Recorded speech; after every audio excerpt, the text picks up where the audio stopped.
नमस्कार, मैं रवीश कुमार। वोट चोरी के मुद्दे से ध्यान भटकाने के लिए मोदी सरकार संविधान संशोधन करने जा रही है। बहस शुरू हो गई है कि यह अपराध मिटाने का कानून है या विपक्ष को मिटाने का कानून। 11 साल से विपक्ष को मिटाने की तमाम कोशिशों के बावजूद आज विपक्ष पहाड़ की तरह ऊंचा होता जा रहा है। तो अब उस विपक्ष को, उस पहाड़ को उड़ाने के लिए 130वां संविधान संशोधन नाम का एक डायनामाइट लाया जा रहा है। इस सरकार को क्या लगता है, जनता को याद नहीं कि विपक्ष को मिटाने के लिए कैसे मनी लॉन्ड्रिंग केस और ईडी का इस्तेमाल किया गया। हमने ईडी को लेकर ravishkumar.official पर अनेक वीडियो बनाए हैं। आप उन्हीं को देख लेंगे तो समझ आ जाएगा कि क्या खेल होने जा रहा है। ईडी ने 90% से अधिक केस विपक्ष के नेताओं के खिलाफ किए, जिसके डर से कई नेता अपनी पार्टी छोड़कर बीजेपी में आ गए। वहां मंत्री बन गए, सांसद बन गए, मुकदमे से बच गए। 11 साल में 5892 केस दर्ज किए ईडी ने और सजा मिली मात्र 15 से 20 केस में ही। जिस ईडी को सुप्रीम कोर्ट ने क्रुक्स की मंशा से काम करने वाला कह दिया, अब उस ईडी को एक और मौका दिया जा रहा है। इस संशोधन का यही मतलब है कि किसी तरह विपक्ष के मंत्री, मुख्यमंत्री को बस गिरफ्तार करो, 30 दिनों तक के लिए जेल में डाले रखो, जमानत का विरोध करते रहो और उसे अपने आप पद छोड़ना पड़ जाएगा। फिर तो उसकी सरकार गिर जाएगी और जिसकी मन मर्जी उसकी बन जाएगी। इसके अलावा दूसरा और क्या मकसद हो सकता है संविधान के इस 130वें संशोधन का? ईडी का हमने उदाहरण दिया, लेकिन इस संशोधन से तमाम जांच एजेंसियों का राजनीतिक इस्तेमाल और बढ़ सकता है। इस संशोधन के अनुसार अगर राज्यों से लेकर केंद्र के मंत्री, मुख्यमंत्री और प्रधानमंत्री को ऐसे किसी भी मामले में जेल हुई जिसमें 5 साल तक की सजा हो सकती है और अगर 30 दिनों तक जेल में रह गए तो पद छोड़ना पड़ जाएगा। और मैं तो चाहता हूं कि ये नैतिकता के मूल्य बढ़े। हम ऐसे निर्लज्ज नहीं हो सकते कि हम पर आरोप लगे और हम संवैधानिक पद पर रहें। अमित शाह की इस बात को सुनकर सही में निर्लज्जता को लज्जा आ जाए। संवैधानिक पद पर बने रहने की बात छोड़िए, उन्हें बताना चाहिए कि मोदी सरकार के दौर में जब कभी आरोप लगे तो उनकी सरकार ने जांच की बात मानी क्या? किस मामले में जांच कराई गई? दिवंगत सत्यपाल मलिक ने भ्रष्टाचार के आरोप लगाए तो उन्हीं के खिलाफ मामला दर्ज कर दिया गया। मोदी सरकार के दौर में आरोपों के आधार पर विपक्ष के मंत्रियों, मुख्यमंत्रियों को जेल में डाला गया, पद छोड़ने के लिए मजबूर किया गया। अब वही सरकार नैतिकता का मूल्य भी बहाल करना चाहती है। कमाल है, 20 अगस्त को अमित शाह ने लोकसभा में 130वां संवैधानिक संशोधन पेश किया।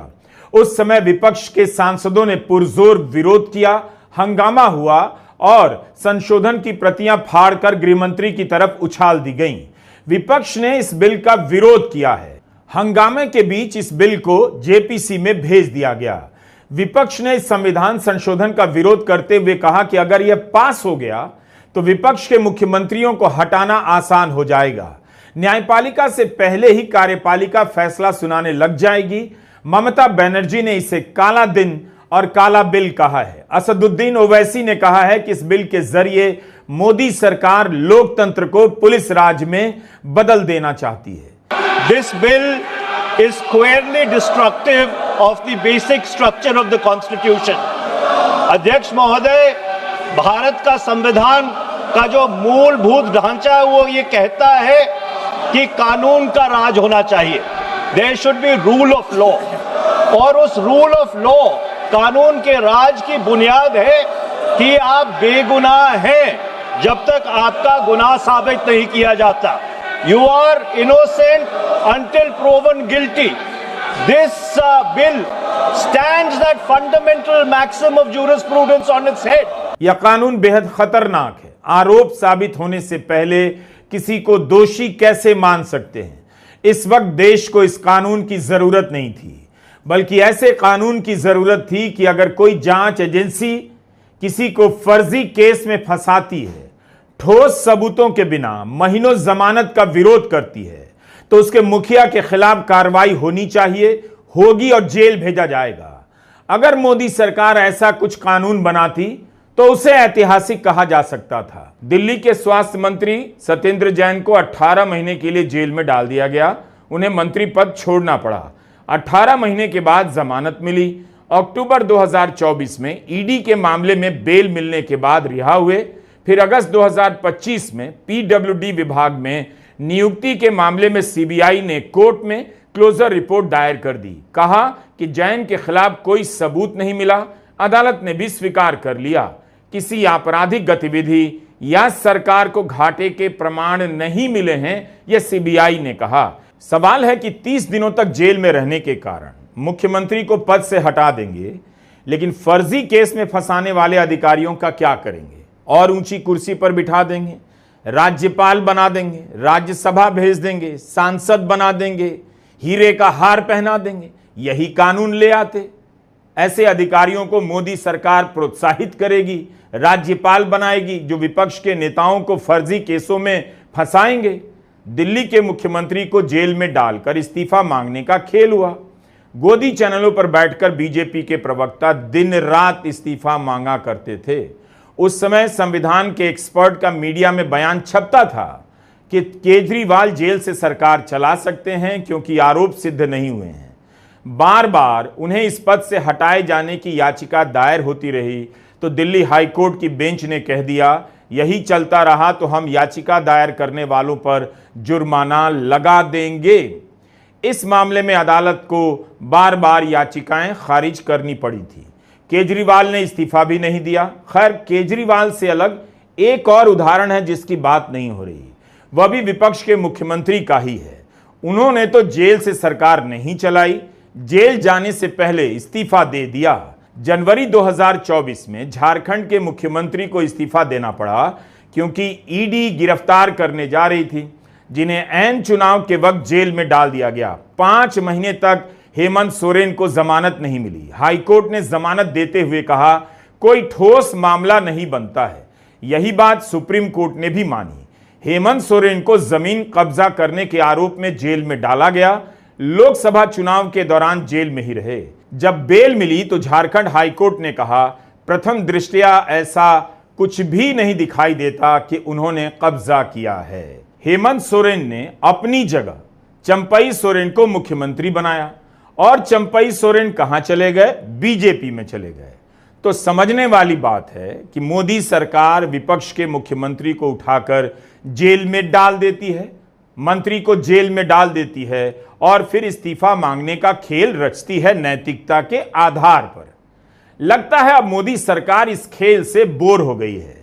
वह ऐसा कानून लाना चाहती है कि 30 दिनों तक जेल में रखते ही मंत्री मुख्यमंत्री की कुर्सी ऑटोमेटिक चली जाए और मोदी सरकार का इरादा पूरा हो जाए। एक मुख्यमंत्री को आप बिना ठोस सबूतों के उठाकर जेल में डाल देते हैं, उसके लिए माफी भी नहीं मांगते। अगर लोकतंत्र में यकीन होता तो ऐसा दोबारा ना हो, इसके लिए कानून लेकर आते। लेकिन कानून लाया जा रहा है कि ऐसा ही होता रहे, पहले से आसान हो जाए, 30 दिनों के भीतर सरकार तोड़ने का रिजल्ट आ जाए। मोदी सरकार जो कानून बनाने जा रही है वो इस लोकतंत्र के लिए बहुत खतरनाक है। इसे समझने के लिए कानून पढ़ने की जरूरत नहीं है। हमारा यह वीडियो देखिए, काफी कुछ याद आ जाएगा। गोदी मीडिया जिस तरह से ऐतिहासिक बताकर कूद रहा है, समझ लीजिए कि यह कानून ऐतिहासिक नहीं, दुस्साहसिक है। क्योंकि इस वक्त नेता प्रतिपक्ष बिहार की सड़कों पर आरोप लगा रहे हैं कि 2024 में वोट चोरी के जरिए बीजेपी की सरकार बनी और नरेंद्र मोदी प्रधानमंत्री बने। पूरे देश ने देखा कि इन आरोपों का जवाब चुनाव आयोग प्रेस कॉन्फ्रेंस में नहीं दे सका। जो चुनाव आयोग बीजेपी के सांसद से एक हलफनामा नहीं मांग सका, वो चुनाव आयोग नेता प्रतिपक्ष से खुलकर मांगता है। जब चुनाव आयोग ही निष्पक्षता की परवाह नहीं करता तो यह कौन सा संविधान संशोधन है जिसके जरिए देश की आंखों में धूल झोंका जा रहा है कि भ्रष्टाचार के मामले में 30 दिनों तक जेल में रहने पर प्रधानमंत्री को इस्तीफा देना पड़ेगा। इसी तरह पहलगाम में आतंकी हमला हुआ, सरकार सवालों से घिरी हुई थी, तभी एक बड़ी खबर आती है, जाति गणना का फैसला हो जाता है। उन दिनों भले ये हेडलाइन कुछ दिनों के लिए काम आ गई, लेकिन आज सबको पता है ये हेडलाइन कहां चली गई है। इसी तरह ऐतिहासिक बताने के नशे में महिला आरक्षण बिल लाकर पास किया गया और पता ही नहीं चला यह ऐतिहासिक कानून लागू कब से होगा। इस कानून के भविष्य का पता नहीं, मगर इसे ऐतिहासिक बता दिया। राहुल गांधी को शायद इसका एहसास है कि वोट चोरी के मुद्दे को अब जनता पकड़ने लगी है और सरकार के हाथों से दलीलें सरकने लगी हैं, इसलिए ऐसे कानून लाए जा रहे हैं। इलेक्शन कमीशन और बीजेपी के बीच में पार्टनरशिप चल रही है। ये मिलकर वोट चोरी कर रहे हैं। इस बात से आप सहमत हैं? बिहार इस बात से सहमत है? ये आपका अधिकार है, संविधान आपको ये देता है, इसके लिए आप लड़े हो, आप मेहनत करते हो, और ये नरेंद्र मोदी, अमित शाह और इलेक्शन कमिश्नर मिलकर आपसे छीन रहे हैं। और मैं तेजस्वी और यहां जो बाकी नेता खड़े हैं, हम उनसे कहना चाहते हैं कि हम आपको बिहार का एक वोट नहीं चोरी करने देंगे, एक वोट नहीं चोरी करने देंगे। दरअसल प्रधानमंत्री पर वोट चोरी का आरोप लगा है, इसका जवाब नहीं दिया जा रहा है, चुनाव आयोग से भी नहीं दिया गया।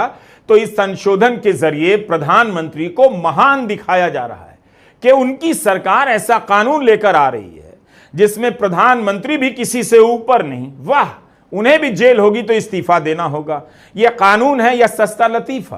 कौन सी एजेंसी है, कौन सा अफसर है आपको इस देश में जो दिखाई देता है जो प्रधानमंत्री मोदी के खिलाफ जांच करेगा, उन्हें 30 दिनों के लिए जेल में डाल देगा? चुनाव आयोग से स्वायत्त संस्था क्या होगी इस देश में? उस तक से सांप्रदायिक भाषण देने के आरोप में सीधे प्रधानमंत्री मोदी से नहीं पूछा गया, हिम्मत नहीं हुई। आपके सामने यह नौटंकी की जा रही है कि कानून में प्रधानमंत्री को भी रखा गया है, उन्हें भी इस्तीफा देना पड़ेगा। जो चुनाव आयोग बीजेपी के एक सांसद से हलफनामा नहीं मांग सकता है, उस चुनाव आयोग ने ऐसा कौन सा उदाहरण आपके सामने पेश किया है जिससे लगे कि आयोग में इतनी हिम्मत है कि वह प्रधानमंत्री को भी नहीं छोड़ेगा। 2019 में चुनाव आयोग के एक पर्यवेक्षक ने प्रधानमंत्री मोदी के हेलीकॉप्टर की जांच कर दी तो उस अफसर को सस्पेंड कर दिया गया। बाद में वे प्रशासनिक ट्रिब्यूनल गए और केस जीतकर नौकरी कर रहे हैं। तो किसे मूर्ख बनाया जा रहा है कि प्रधानमंत्री को भी जेल में रहना होगा? आप इस वीडियो को आखिर तक देखते जाइए। बहुत कुछ तो नहीं, कुछ ही उदाहरणों से साफ हो जाएगा कैसे राजनीतिक इरादे से कानून बनाए जा रहे हैं और मूल सवालों से देश का ध्यान भटकाया जा रहा है। जो मोदी सरकार 2023 में कानून लेकर आई कि मुख्य चुनाव आयुक्त पर एफआईआर नहीं होगी, इस कानून को तब पेश करती है जब अगस्त 2023 में विपक्ष मणिपुर पर चर्चा की मांग कर रहा था, और इसे तब पास किया जाता है जब दिसंबर 2023 में ऐतिहासिक रूप से विपक्ष के 140 से अधिक सांसदों को निलंबित कर दिया जाता है। खाली सदन का लाभ उठाकर चुनाव आयुक्तों को एफआईआर या आपराधिक मामलों से बचाने का और क्या मकसद हो सकता है? क्या पहले से किसी को पता था आगे चलकर वोट चोरी के प्रमाण जनता को मिल जाएंगे, इसलिए अभी से इन सबको बचाने की तैयारी कर लेनी चाहिए? बताइए, चुनाव आयुक्तों को एफआईआर से बचाने वाली सरकार चाहती है। आप उस संशोधन को ऐतिहासिक मान लें कि प्रधानमंत्री को भी पद छोड़ना होगा अगर 5 साल तक की सजा वाले मामले में 30 दिनों तक लगातार जेल में रहेंगे। इतनी चिंता प्रधानमंत्री की? 11 साल से प्रधानमंत्री के पद पर हैं। मनमोहन सिंह पर भ्रष्टाचार के तमाम आरोप लगाकर प्रधानमंत्री बने, एक में साबित नहीं कर सके, और जब खुद पर वोट चोरी तक के आरोप लग गए तो कानून में प्रधानमंत्री का नाम जोड़कर तटस्थ निष्पक्ष के नाम पर पन्ना भरा जा रहा है। अगर मोदी सरकार की नीयत में जरा भी ईमानदारी होती तो इस तरह का कानून ही नहीं बनाती कि चुनाव आयुक्तों के खिलाफ एफआईआर नहीं हो सकती। और जब राहुल गांधी ने प्रमाण दे दिए हैं, वोटर लिस्ट का मामला गड़बड़ियों से लेकर धांधलियों तक का देश के सामने है, तो एफआईआर की यह सुरक्षा भी हटा देती। कहते कि हम आरोप से नहीं डरते, चूंकि चुनाव आयोग पर वोट चोरी के आरोप लगे हैं, ऐसा आरोप भारत के इतिहास में पहले नहीं लगा, तो जांच हो जाए, एफआईआर हो जाए। राहुल गांधी ने कहा भी कि उनकी सरकार आई तो तीनों आयुक्तों के खिलाफ एक्शन लिया जाएगा।